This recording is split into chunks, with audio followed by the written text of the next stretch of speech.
Tim was talking about that angel and that, we have guardian angels. And children have guardian angels Yes. too. That's right. And I realized that one time I was working for that Esplende tree place that they have those orange trucks. They drive all over cutting tree limbs. Yes. I worked for them one summer. And as I was working for them, we were cutting down trees, actually big trees, not just limbs. And we had tied a rope to it. And believe it or not, when that tree was starting to fall, that rope broke loose and it wrapped all around my legs. And now I'm in the bite of that rope. So when the tree falls, it's going to actually snap my leg right off. And as it's falling, I'm thinking, man, and it stopped, just like that. Gave me enough time to take the rope off my legs, and as soon as I did, it fell. Now, I know my parents were praying for me, Yeah. right? And there's been so many things that happened to me Yeah. that I know that the guardian angel was there. Helping that God had sent to help protect me. I'm sure that angel had his hand up on that tree, holding it till I got loose. Now, there's been people that seen angels. We're going to talk about it a little bit here. We're going to talk about the word of David, in his song. He wrote a song, and it starts out like this: "And David spake unto the Lord the words of this song in the day that the Lord had delivered him out of the hand of all his enemies and out of the hand of Saul. And he said in this song, the Lord is my rock and my fortress and my deliverer. The God of my rock, in him will I trust. He is my shield and the horn of my salvation, my high tower and my refuge, my Savior. Thou savest me from violence." God did that. And when that happens, you should feel blessed. Because God's looking down and he's going, and he's got armies of angels. They're all around. But he's the one that tells them, okay, you do this. Because of God. Now God does protect sometimes using his angels. Sometimes he doesn't. But sometimes he does. In 2 Kings 6:8, it starts out, says, "Then the king of Syria warred against Israel and took counsel with his servants, saying, in such and such a place shall be my camp." So the king of Syria, the enemy, is saying that, okay, this is where my camp's going to be. And he says it's kind of like in his chambers. But the man of God hears everything. So he tells his prophet, the man of God sent unto the king of Israel, saying, "Beware that thou pass not such that place that this king said he was going to be. For thither the Syrians are come down." So the king of Israel sent spies to the place, which the man of God told him and warned him of, and the king saved himself. That's what this verse is saying. Saved himself there. Not once that the man of God tell the king of Israel where not to go. Not just once, but twice. And so, therefore, the heart of king of Syria, he's trying to figure out, how does the king of Israel know where I'm going to be? I'm hiding. I'm going to kill him. I'm hiding. You can't figure, someone must be in my camp. Someone in my chamber be telling somebody the secret's out where I'm going to be. So he was sore troubled for this thing, and he called his servants and said unto them, Will ye not show me which of us is for the king of Israel? One of you must be telling him. That's what he's asking. Yeah. Called all of his servants because he couldn't understand. How in the world did the king of Israel know not to go there? Well, the man of God told the man of God. You know, a lot of people don't understand that angels can be you. Each one of you. God may send you to someone to help them at a time of need. You are the sons of God, the angels of God. So one of the servants said, None, my lord. Nobody here has told anybody anything. We're not letting out any secret. No, not my lord, O king, but Elisha, the man of God, the prophet that is in Israel, telleth the king of Israel the words that thou speakest in thy bedchamber. You can't hide anything from God. You think you're hiding? You can't. So now the king of Syria goes, okay. He said, go and spy where he is then. I got to get rid of this guy. This guy's telling all my secrets. So I may send and fetch him. And it was told him, saying, Behold, he is in Dothan. Well, therefore sent he thither horses and chariots and a great host. And they came by night, and compassed the city about. And when the servant of the man of God was risen early and gone forth, so the servant of Elisha had gone forth, behold, a host compassed the city, both with horses and chariots. Compassed the whole city round about, because they're going to get Elisha, no matter what. I mean, he's telling they can't beat the war with Israel because this man of God's telling everything. And alas, my master, how shall we do? So his servant told Elisha, seeing in all those chariots be compassed about the city, what in the world are we going to do? And he answered, Fear not, for they that be with us are more than they that be with them. There's more of us and less of them. We're on the winning side. That song I sing, right? There's more words to it, but this is where it comes from. He says, For they that be with us are more than they that be with them. And Elisha prayed and said, Lord, I pray thee open his eyes that he may see. And the Lord opened the eyes of the young man. And he saw, and behold, the mountain was full of horses and chariots of fire round about Elijah. There's more of us. When you're a Christian and you're doing what God says to do, he protects you. There's more of us. Now, we may not have many people here, but there's still more of us than the world. Because what? We're on the winning side. So when they came down to him, Elisha prayed unto the Lord and said, all those chariots, all that whole army of Syria, he said, I pray thee would smite them with blindness. And he smote them with blindness according to the word of Elisha. So all that whole army got blind. They couldn't see a thing. Can you imagine? All that huge army and every single person of that army couldn't see at all. They went blind. And Elisha said unto them, This is not the way. Neither is this the city. Follow me, and I will bring you to the man whom ye seek. So I'm sure he had to grab a horse with somebody on it, and everyone else had to grab the tail or grab someone's shirt tail or robe or whatever, because they were blind.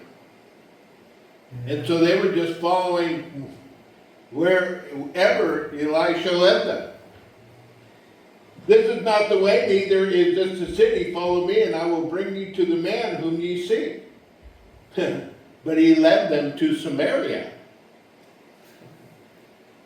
And it came to pass when they were coming to Samaria that Elisha said, Lord, open the eyes of these men that they may see. And the Lord opened their eyes, and they saw, and behold, they were in the midst of Samaria. Now they're surrounded. And the king of Israel said unto Elisha, when he saw them, my father, shall I smite them? Yeah. He said it twice. Shall I smite them? Shall I smite them? And he answered, thou shalt not smite them. Wouldst thou smite those whom thou hast taken captive with thy sword and with thy bow? Set bread and water before them, and they may eat and drink and go to their master. And he prepared a great provision for them, and when they had eaten and drunk, he sent them away, and they went to their master.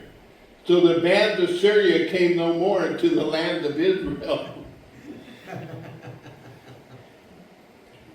There's more of us than be with them. You know, when we looked at politically, when you're praying to God, you have to realize God is so much stronger than whatever you can do. And it's the prayer that changes things. 2 Kings 19:32 says, therefore thus saith the Lord concerning the king of Assyria, which is a different place. And this is what God can do to the armies that are against you, for enemies that come against you. This here is in a completely different Assyria. He shall not come into this city, nor shoot an arrow there, nor come before it with shield, or cast a bank against it. So God's saying, this army, they're not going to do any harm to my people at all. By the way that he came, by the same shall he return, and shall not come into this city, saith the Lord. For I will defend this city to save it for my own sake and for my servant David's sake. And it came to pass that night that the angel of the Lord went out. Here comes that angel. And smote in the camp of Syrians 180. That means 185,000. And when they arose early in the morning, behold, they were all dead corpses. You know, you wonder how you can fight against certain things. Have you ever tried letting God fight your battles? Hey, God wants to fight your battles. He will fight your battles. I'm so glad that the angel told Wayne to relax, and he walked away. I'm sure that there was something drastic going to happen, and God's seen it, sent that angel.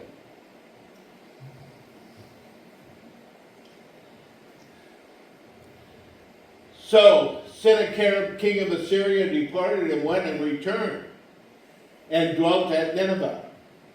And it came to pass as he was worshiping in the house of Nisroch, his god, that Adramelech and Sharezer, his sons, smote him with a sword. You know, things really turn bad. When you're against God's people, you may not know everything God's doing to those people, but He is. When they cheat or steal or they do anything to you, you can count on one thing if you go to God. God is the one who takes care of those things. He will. And He'll make sure that you get your money. Maybe not from them, but probably from some other wicked person. For the righteous, take it from the wicked. And they escaped into the land of Armenia. And Sarhathni, his son, reigned in his stead. In Acts 27:20 it says, when neither sun nor stars in many days appeared, and no small tempest lay on us. Paul's talking, he's on the boat. He said that there was no sun, no stars. It was so black, you couldn't see anything. So, you ever been, if you've been in a tornado area, sometimes the whole sky turns black, especially when the tornado's almost above you. It's black. And Paul said he didn't see sun, he didn't see stars, and many days appeared. And no small tempest means large waves that laid on them. And all hope that we should be saved was then taken away. But after long absence, Paul stood forth in the midst of them and said, sirs, ye should have hearkened unto me, and not have loosed from Crete, and to have gained this harm and loss. And now I exhort you to be of good cheer, for there shall be no loss of any man's life among you, but of the ship. For there stood by me this night the angel of God, whose I am, and whom I serve. Again, God protects his own. Don't think that God's not there. Rely on God. Rely on what he can do for you. And the angel saying, fear not, Paul, thou must be brought before Caesar, and lo, God hath given thee all them that so with thee. Not one that was on that boat lost their life. Not one. Saved everyone on it. All the prisoners that was on the boat, everyone was saved. Why? Because of Paul. Yes. You know, your presence, wherever you are, a lot of times the blessing God gives you kind of spreads out and takes and helps other people that are with you. Not against you, but with you. Peter is rescued. In Acts 12:6, and when Herod would have brought him forth the same night, Peter was sleeping between two soldiers, bound with two chains. And the keepers before the door kept the prison. And behold, the angel of the Lord came upon him, and light shined in the prison. And he smote Peter on the side and raised him up, saying, arise up quickly. And his chains fell off of his hands. And the angel said unto him, gird thyself and bind on thy sandals. So he did, and he saith unto him, cast thy garment about thee, and follow me. And when he went out and followed him, and wist not that it was true which was done by the angel, but thought he saw a vision. Sometimes you go into a dimension when God is helping you. You go into a different dimension. And when they were past the first and second ward, they came unto the iron gate that leadeth unto the city, which opened to them of his own accord. And they went out and passed on through one street, and forthwith the angel departed from him. I mean, here they go, they walked right out of that prison. And just think, nobody's seen them. The guards didn't see them. Nobody in the prison seen them. That angel put them into one of those tents where they didn't see a thing. And when Peter was come to himself, said, now I know for surety that the Lord had sent his angel and hath delivered me out of the hand of Herod and from all the expectation of the people of the Jews. We have another one where the apostles arrested and freed. Then the high priest rose up, and all they that were with him, which is a sect of the Sadducees, and were filled with indignation. Because here's Paul talking about Jesus, people are being healed. Can you imagine that when good things are happening, you don't like it, you're mad? Especially when it comes from not your religion, And they laid their hands on the apostles and they put them in a common prison. But the angel of the Lord by the night opened the prison doors and brought them forth and said, "Go stand and speak in the temple to all the words of this life." And if ye be Christ, Galatians 3:29, then are ye Abraham's seed and heirs. If you be Christ, then you're heirs according to his promise. Galatians 3:16, now to Abram his seed were the promises made. He saith not, and to the seeds as of many, but as of one, and to thy seed, which is Christ. Genesis 12:3. What are some of the promises?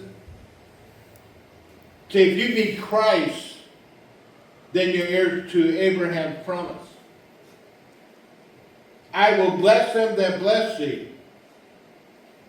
I will curse him that curses thee. And in thee shall all the families of the earth be blessed. If you're Christ, you have that promise. That promise went to those who believe in Jesus. It's taken away from those who reject Jesus. That was given to Abraham only for his faith. And if you don't have faith to accept Jesus Christ, then you don't have that promise that was promised to the Jews. That people say, oh, if you help them, you get blessed. Even if they don't believe in Jesus, no. This went to those that believe in Jesus, the blessings. And if you believe in Jesus today, you're going to have what? You're going to have the blessings of God. And that blessings of God helps protect each and every one. Even when you're driving, how many times driving that things could have happened and you were, that it didn't? You think it just accidentally didn't? You're being blessed because you are believers in Jesus Christ. God is good. So we went and we talked about the president, that he was shot. I believe that he was protected in such a way because they said that had he not turned his head, that bullet would have went right through his ear, through his head. It was because he turned his head that it just got his ear. God in a certain way, that angel went just like that. We need to keep President Trump in our prayers. Continue prayers for protection for him. And as we close, we're going to pray in that manner.